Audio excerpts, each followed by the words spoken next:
Boa noite, pessoal. Muito obrigada, Janaína, pela oportunidade, pelo convite. Meu nome é Janaína Koenen, eu sou médica, eu sou endocrinologista e é um prazer estar aqui hoje falando com vocês sobre um tema que eu adoro, que é resistência insulínica. Então, sem mais delongas, vamos lá para a nossa aula.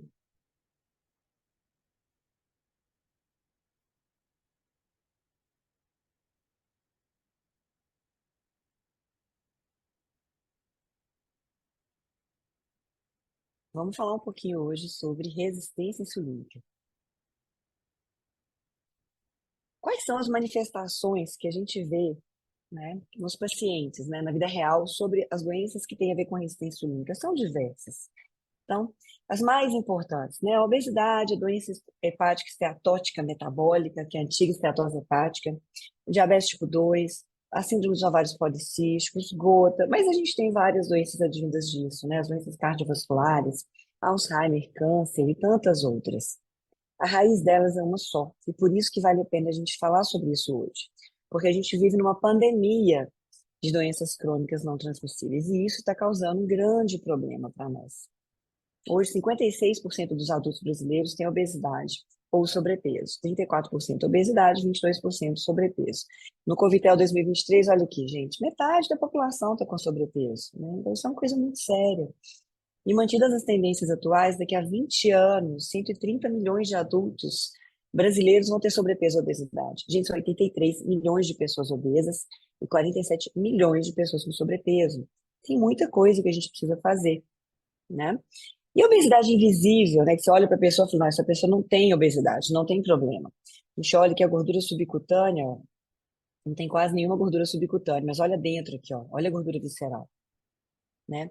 Então hoje a gente tem aqueles magros saudáveis, né? Que a pessoa fica só olhando para o índice de massa corporal. Olha essa pessoa aqui, por exemplo. Vocês estão vendo que tem pouca gordura subcutânea?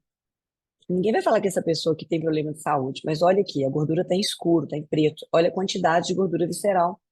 Essa pessoa tem esteatose hepática, né? Uma pessoa está doente, é uma pessoa que precisa ser cuidada. E hoje aquela pessoa só tem uma barriguinha e fala, não, estou bem. E aqui a gente tem um obeso com IMC alto, tem muita gordura subcutânea, mas esse aqui não tem tanta gordura visceral. Então a gente focar só no índice de massa corporal também não é adequado. A gente sabe que essa gordura visceral, ela aumenta a inflamação sistêmica, né? Então ela produz, né, os adipócitos aqui, eles produzem adipocinas, citocinas inflamatórias, os macrófagos que infiltram o tecido adiposo também. Existe toda uma relação com o intestino, com desbiose, essa conversa aqui entre o tecido adiposo, fígado, intestino é enorme. E a gente tem a doença cardiovascular, a calcificação das artérias, né? E a doença renal, por exemplo, no diabético. Então, ela tem toda uma interação da gordura visceral com os outros órgãos, piorando o desfecho. Com relação a diabetes, por exemplo, a gente tem uma incidência, uma prevalência também de diabetes tipo 2 enorme no mundo. Isso aqui é de 2021.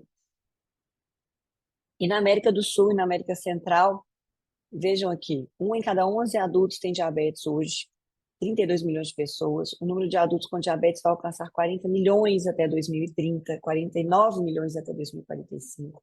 Um em cada três diabéticos nem sabe que tem a doença. Olha o perigo. Esse é o nosso papel de conscientizar. E a gente tem 410 mil mortes causadas pelo diabetes em 2021 e um gasto enorme em gasto em saúde pública. No Brasil, a gente tem um aumento crescente de diabetes. Hoje a gente vai ter um em cada 10 pessoas tem diabetes e um em cada 11 pessoas tem pré-diabetes no Brasil. E a gente tem também a doença esteatótica metabólica, né, que é a antiga esteatose hepática, que em 2019 perfazia mais da metade dos diabéticos, tem a doença esteatótica, né, hepática metabólica.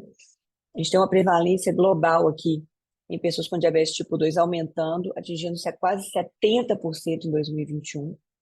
Um em cada cinco pacientes com doença esteatótica tem diabetes, então eles andam juntos. Essa doença aumenta o risco de cirrose e câncer hepático. E é a segunda maior causa de transplante hepático no Brasil e no mundo. A síndrome dos ovários policísticos, que a gente conhece, a gente não dá tanto valor assim, mas é super prevalente. No mundo, até 18% das mulheres têm idade reprodutiva, no Brasil, 13% das mulheres têm. A SOP é uma doença, é uma síndrome, né, hiperinsulinêmica, de resistência insulínica e hiperandrogênica. Ela é muito comum vai afetar as mulheres em idade fértil, pode ocorrer em qualquer idade após a puberdade, mas a maioria vai ser diagnosticada entre 20 e 30 anos de idade. Os sintomas mais comuns são disfunção ovulatória e menstrual, então uma irregularidade menstrual, hirsutismo, né, a distribuição masculina dos pelos, a acne, ganho de peso, mas ela também vai causar, vai estar associada a outros riscos de saúde a longo prazo, como diabetes gestacional, pré-eclâmpsia, diabetes tipo 2, câncer de endométrio e doenças cardiovasculares. A gente vê na prevalência da SOP, será que a gente está orientando essas mulheres? Será que a gente está interferindo metabolicamente nelas para que isso não aconteça? Ao meu ver, a gente está sendo muito negligente com essa população. Até 70% dos casos de SOP não são diagnosticados. Então vejam vocês como isso é sério. E a gente nem está fazendo uma campanha de conscientização das pessoas. Mas tudo isso, né, a raiz de tudo isso é a resistência insulínica. Então a gente precisa entender. Várias doenças têm a ver com isso. A população está adoecendo, a gente precisa aprender um pouco mais sobre isso. Então, na resistência insulínica, né, em um nível normal de insulina plasmática, os tecidos-alvo são incapazes de montar uma resposta normal de redução coordenada da glicose no estado alimentado. E o que é essa resposta que deveria estar funcionando? Uma supressão da produção hepática de glicose, supressão da lipólise, uma captação celular de glicose plasmática, né, pelos tecidos, e uma síntese líquida de glicogênio, ou seja, tirar essa glicose do sangue e estocar ela, né, e não produzir mais naquele momento, que é o estado pós-alimentar. Então, no nível normal de insulina, isso não vai acontecer. A glicose vai continuar subindo. A gente tem uma sinalização direta da insulina. Qual que é a sinalização direta? Então, no músculo, por exemplo, a insulina promove a utilização e armazenamento de glicose, aumentando o transporte de glicose, a captação de glicose muscular e a síntese líquida de glicogênio no músculo. No fígado, o que a insulina faz diretamente? Ela ativa a síntese de glicogênio a partir da glicose que está lá, ela aumenta a lipogênese e diminui diretamente a gliconeogênese, por inibir a quebra de glicogênio e induzir a sua síntese. E no tecido adiposo branco, a insulina suprime a lipólise. Depois que a gente come, não é para ter lipólise, é para armazenar. E aumenta a captação também de glicose e a lipogênese. E a gente tem aqui, com relação à glicólise, né? Todo mundo lembra disso, né? Da faculdade. Com relação à glicólise e à gliconeogênese. É uma via de mão dupla, tá certo? Ela corre de acordo com a nossa necessidade. Aqui é interessante lembrar que quando chega no piruvato, né, uma molécula de glicose vai gerar duas moléculas de piruvato. Quando a gente chega no piruvato aqui, a gente tem uma enzima, que é um fator limitante desse processo, da gliconeogênese, para subir de volta, né, que é a piruvato carboxilase. Essa piruvato carboxilase ela vai ser importante para nós, então preciso que vocês lembrem só dela, tá? O piruvato, quando ele vira oxalocetato, é porque está voltando para a gliconeogênese, ok? E a piruvato carboxilase, ela tem que estar ativa e estimulada, regulada positivamente para que isso aconteça de uma forma tranquila, para a gente fazer gliconeogênese. Aqui, ó, mais limpinho, né, o gráfico, então, o desenho, a glicólise, ela é induzida pela insulina, inibida pelo glucagon, e a gliconeogênese é estimulada pelo glucagon. E aqui a gente tem a nossa piruvato carboxilase, que é a enzima determinante desse processo, a mais importante. Só chamando a atenção que quem que vai estimular essa piruvato carboxilase a seguir é o acetil-CoA. Por que que isso é importante? Vocês vão entender, mas eu preciso que vocês prestem atenção nesse pequeno detalhe aqui do desenho aqui que eu circulei aqui embaixo. Então, o acetil-CoA, ele estimula alostericamente. Ele vai lá, e como se fosse um agonista dessa enzima, ele estimula essa enzima a funcionar, tá? Funcionar melhor. Na falta da acetil-CoA, essa capirovato carboxilase não vai estar tão ativada, não vai ter a mesma atividade de estimular a gliconeogênese. A gente tem outros substratos, né, para gliconeogênese. Então, não é só o piruvato, a gente tem o glicerol. Então, o glicerol, ele entra aqui no meio da via e sobe direto. A gente tem também o lactato. No fígado, isso chama ciclo de Cori, o lactato vai levar à produção de glicose de novo. Então, a gliconeogênese. O câncer faz muito isso, tá? Essa gliconeogênese a partir do lactato. E para a gente entendeu a sinalização direta da insulina. Então, agora a gente vai entender a sinalização indireta da insulina, que às vezes é mais importante quando a gente está estudando a resistência insulínica e é que é menos o povo dá valor. Então, vamos lá. A gente tem nosso adipócito aqui. No jejum, o que a gente quer? A gente quer disponibilizar energia. Então, a gente vai ter lipólise. Então, Então, os triglicerídeos estocados no adipócito, eles vão virar glicerol e ácidos graxos, ok? E esses ácidos graxos, eles vão sofrer a beta-oxidação aqui, ó. O que é a beta-oxidação? É a quebra sistemática de dois em dois, né? De dois carbonos por vez, formando acetil-CoA. Tá? Esse acetil-CoA entra no ciclo de Krebs. Então, é assim que a gente gera energia através da gordura, né? Metabolizando gordura.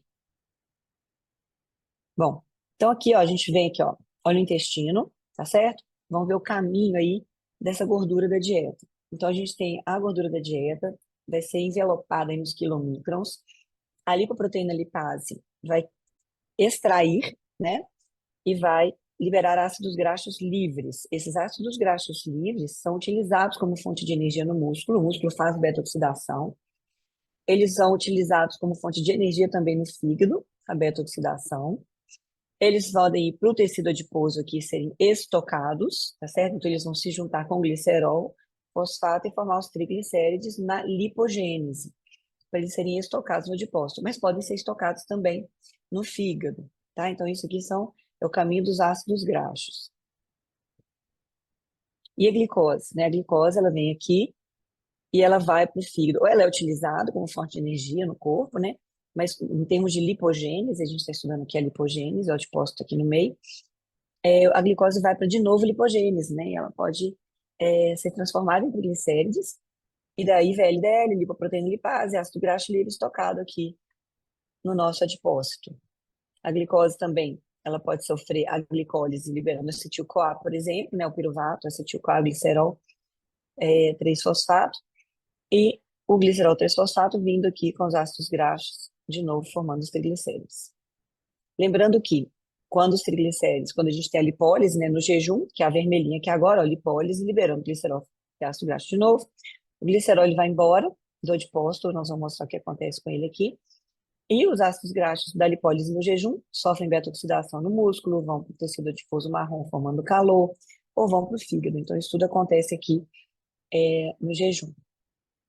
Bom, e o glicerol, né? O que vai acontecer com esse glicerol da lipólise?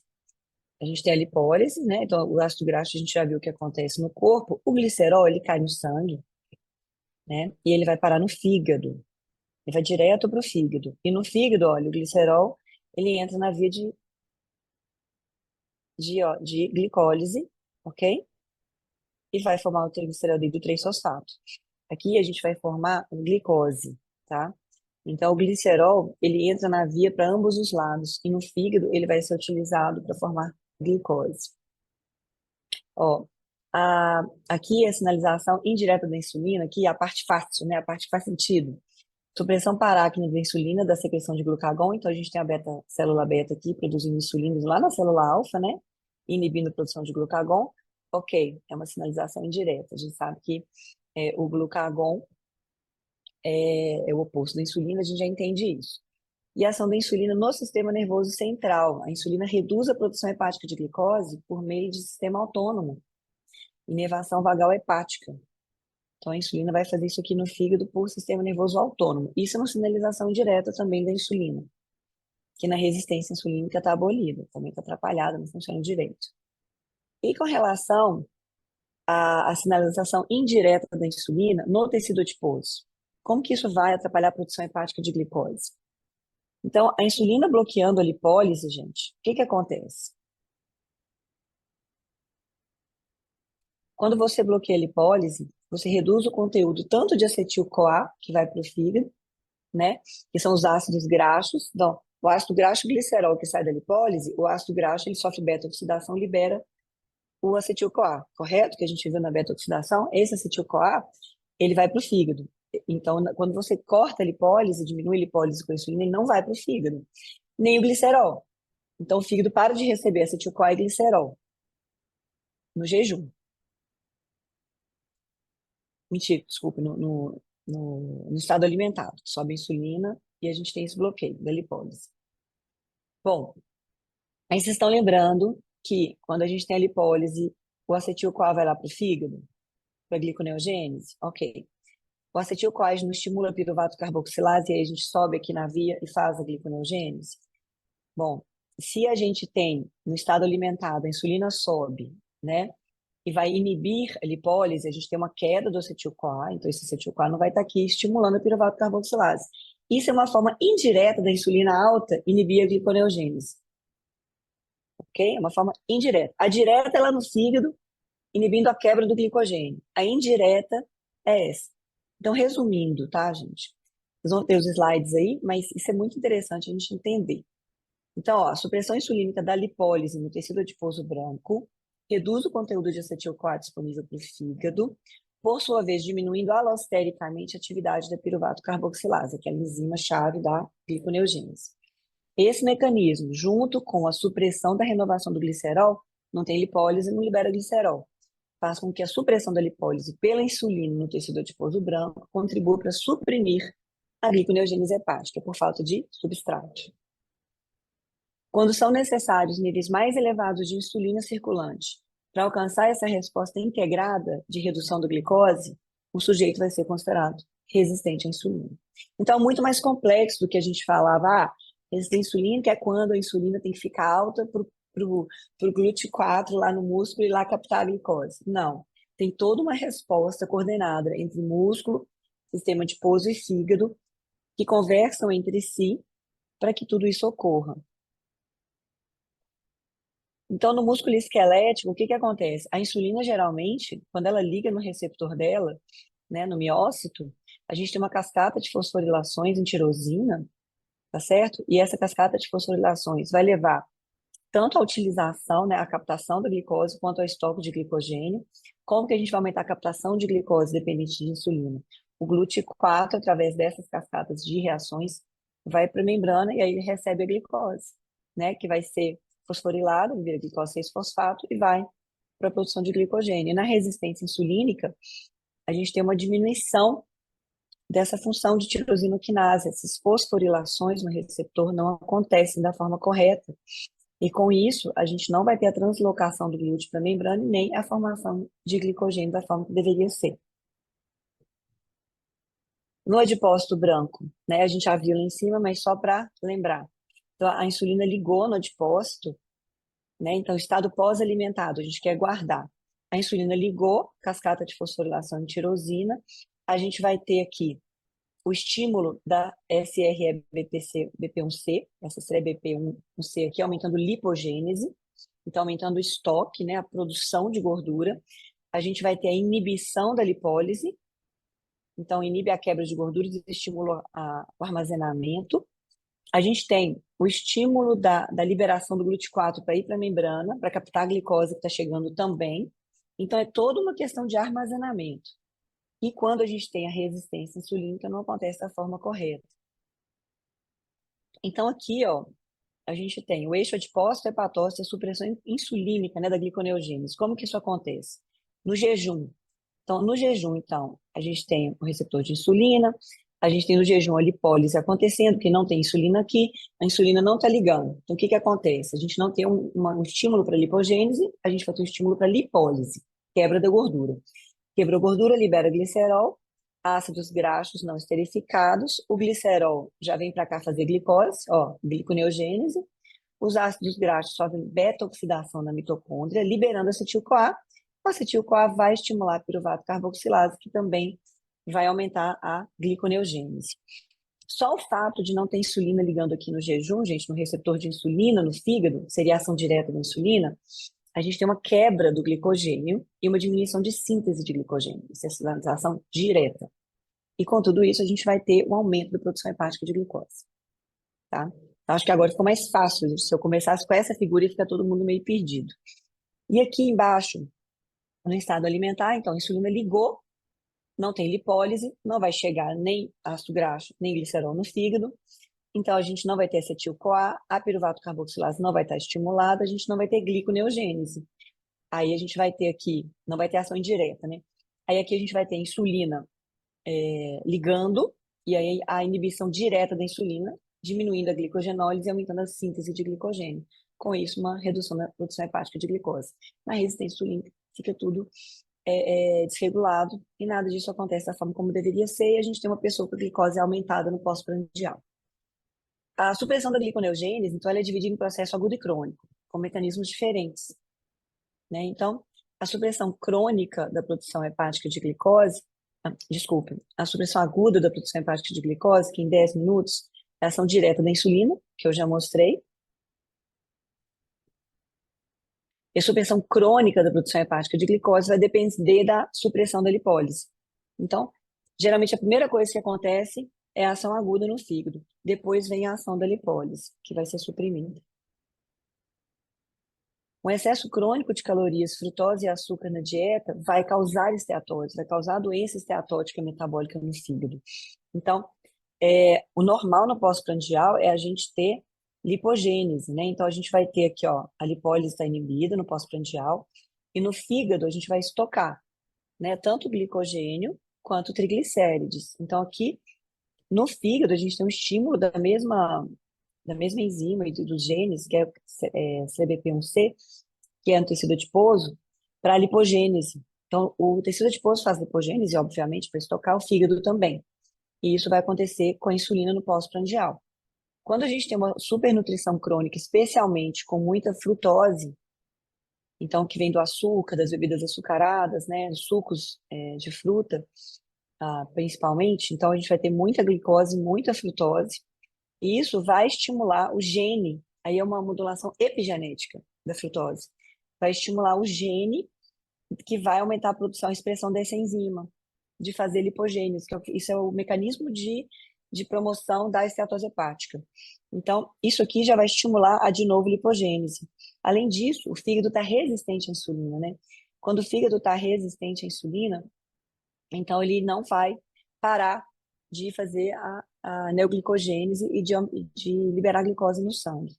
Então, a gente vai ter a produção de gordura a partir do excesso de glicose disponível e de frutose. Aqui, a gente não vai ter a inibição da lipólise que deveria estar ocorrendo, porque a gente tem uma resistência insulínica no tecido adiposo também. E aí a gente vai ter uma liberação de ácidos graxos e glicerol contínua, mesmo no estado pós-prandial para o fígado. Esse glicerol vai ser reesterificado também em gordura.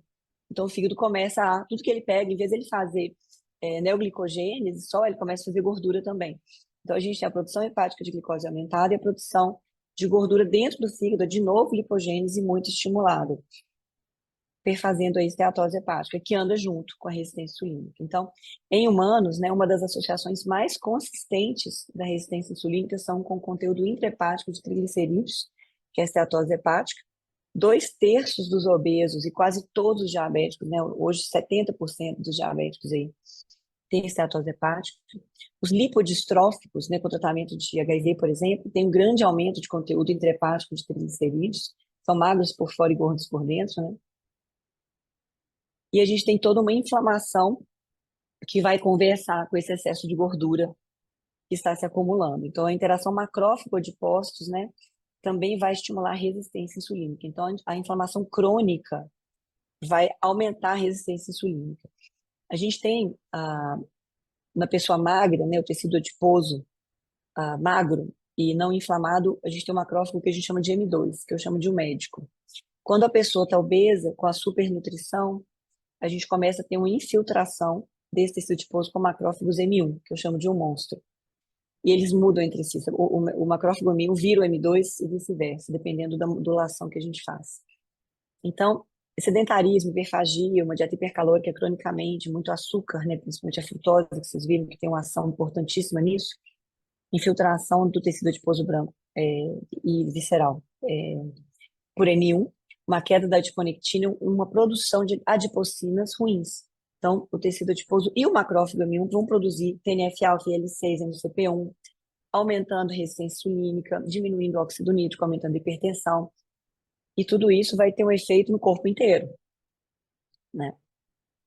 A gente tem toda uma ativação imune, uma hiperativação imunológica, um estado de inflamação crônica subclínica, que a pessoa não vai sentir isso, mas está acontecendo com essa conversa aí do macrófago M1. O intestino tem muito a ver com isso, né? O aumento de permeabilidade intestinal aumenta também essa infiltração de M1 no fígado e no tecido adiposo. Então, isso vai acontecendo no corpo inteiro. Resumindo, a gente tem uma conversa, tá? Da supernutrição, inflamação crônica com tecido adiposo infiltração de macrófagos no tecido adiposo, aumentando vias inflamatórias, infiltração de macrófagos no fígado, aumentando vias inflamatórias, tudo isso contribuindo para a resistência insulínica desses órgãos, e é um círculo vicioso. A gente chama de twin cycles também, né? O nome dos ciclos gêmeos, que é justamente isso, uma coisa vai empurrando a outra como se fossem rodas de uma bicicleta. Com isso, a gente tem a aterosclerose, cardiomiopatia, miocardiopatia dilatada, assim, uma obesidade com um monte de citocinas pró-inflamatórias, uma infiltração gordurosa também no músculo, tá? Uma lipotoxicidade muscular, diabetes tipo 2, doenças neurodegenerativas, Alzheimer, Parkinson e outras, câncer, vários tumores estão relacionados à resistência insulínica, à obesidade, uma hiperfiltração, a gente tem o rim do obeso, né, o rim metabólico, doença renal metabólica, o SOP, né, as doenças do síndrome de ovários policísticos, infertilidade, endometriose entra aí também, a, a gente tem a doença hepática esteatótica metabólica, cirrose, câncer hepático que vem disso. E como que a gente diagnostica a resistência insulínica? Então, a gente tem o clamp de glicose, o glicêmico hiperinsulinêmico, é o padrão ouro. É um paciente não diabético em jejum, é submetido a uma infusão constante, concomitante de insulina, em taxa suficiente para suprimir a produção hepática de glicose. Então, ele recebe insulina para quase dar uma hipoglicemia, e aí ele começa a receber glicose, concomitantemente. A glicemia é frequentemente monitorada, né? Então, toda hora eles olham a glicemia, e a taxa de infusão de glicose necessária para atingir um estado estacionário, quando a glicose para de cair, você começa a infundir glicose, ela cai, você vai aumentando até ela ficar estável. Então, essa taxa de utilização de glicose.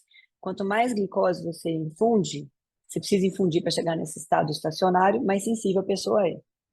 Se com pouca glicose já ficou estacionário, significa que o músculo não está captando, né, aquela glicose com aquele tanto de insulina que você está dando. Então, mais ou menos, esse aqui é um diagrama.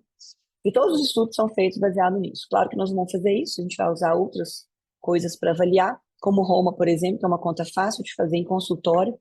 Então, você multiplica a insulina pela glicose, divide por 405. O valor de referência varia nos estudos, mas em geral, 2,35, alguns estudos já, acima disso já se considera resistência insulínica. Em asiáticos, isso é menos, então, acima de 2, por exemplo, 2,3, a gente já pode ter os espanhóis 3, então isso muda, tá certo? Os chilenos 1,9, isso muda, mas óbvio que se a pessoa tem 5 de Roma, 4 de Roma, ela é resistente à insulina. Eu vejo no meu consultório aí pessoas com 10 de Roma, né? Então, o que a gente vê é muito pior. E quanto mais alto o Roma IR, maior a incidência de diabetes, pré-diabetes, ok? Então, isso aqui é linear, a relação. Então, é interessante a gente, sim, fazer o Roma no consultório. A relação cintura-quadril é uma forma fácil da gente fazer um diagnóstico de insulina com o olho, né? Então, uma relação cintura-quadril acima de 0,8 nos fala sobre resistência insulínica. A relação triglicéridos e HDL tão negligenciada, as pessoas estão tão preocupadas com LDL. Quantas pessoas eu vejo com LDL de 100 com relação triglicéridos e HDL acima de 3? E isso é um fator de risco potencial para pré-diabetes, resistência insulínica, tanto em mulheres quanto em homens. Tá? Mas aqui tem um estudo em mulheres, mesmo com peso normal. A pessoa não precisa ser obesa. Esse estudo aqui, por exemplo, ó, 18 mil trabalhadores inscritos em 3 companhias, a relação acima de 2,75 em homens. E aqui, ó, 1,65 em mulheres. Foram altamente preditivos de síndrome metabólica. Então, eu gosto de falar, quanto mais baixo o Roma, a pessoa tendo reservas de insulina, melhor. A relação triglicéridos por HDL também teve um alto valor preditivo de um primeiro evento coronariano, independente do índice de massa corporal. Quantos de vocês fazem essa relação em vez de ficar olhando para o LDL da estatina? Porque tá cheio de gente tomando estatina com essa relação acima de 4. Outros parâmetros, insulina em jejum. Então, Janaína, mas como que eu vou valorizar a insulina em jejum? No Fleury, o valor de referência é 2 a 13. No Pardini, em Belo Horizonte, é 13 a 25. Qual que é o valor de insulina ideal, né?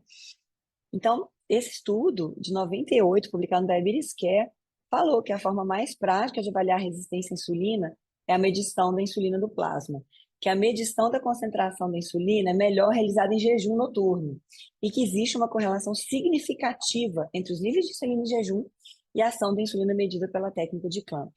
No entanto, a Sociedade Brasileira de Diabetes e a ISBEM estão contra a gente ficar pedindo insulina de jejum em consultório. A minha opinião pessoal é de que sim, a gente deve pedir. Lógico que um valor não faz verão, a gente tem tendências, padrões, e a gente usa vários exames para enxergar um quadro, montar um quadro. Por exemplo, tem alguns exames que a gente pede de rotina, como o PCR, ultrassensível, a ferritina, a adiponectina, a gente não pede. Fator de necrose tumoral a gente não pede, mas existem exames, né, perfis de oxidação que a gente consegue pedir. A hemoglobina glicada, né, o SHBG, como na síndrome hiperandrogênica, como marcador. E a gente tem o teste de tolerância oral à glicose de 1 hora, que hoje é o padrão para diagnóstico de resistência insulínica. As diretrizes mudaram, a Sociedade Brasileira de Diabetes agora, em 2024, mudou isso, sugiro a leitura, está no site, é de graça. Então, esse teste é um exame utilizado para diagnosticar o diabetes e identificar casos de pré-diabetes. Em vez de a gente fazer com 2 horas, não se faz mais, não é para fazer mais com 2 horas, a gente vai dar 75 gramas de destrozol e medir a glicose após 1 hora do teste. Ele é considerado superior ao teste de tolerância oral de 2 horas, ele é mais prático, né? E tem uma detecção precoce do pré-diabetes e do diabetes tipo 2.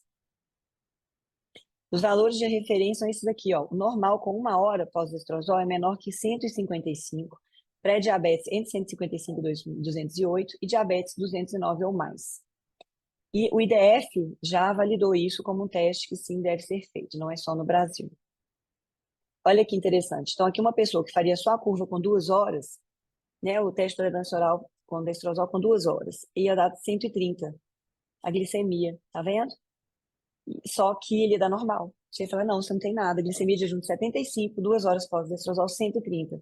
No entanto, essa pessoa é pré-diabética, deu 159 aqui, tá? Se a gente olhar a insulina, então, tem vários critérios para a gente avaliar a insulina, não dá tempo de eu falar deles todos aqui, eu falo mais os mais comuns, mas tem também vários testes, como o teste de Kraft, que são interessantes para a gente avaliar isso, eu uso muito.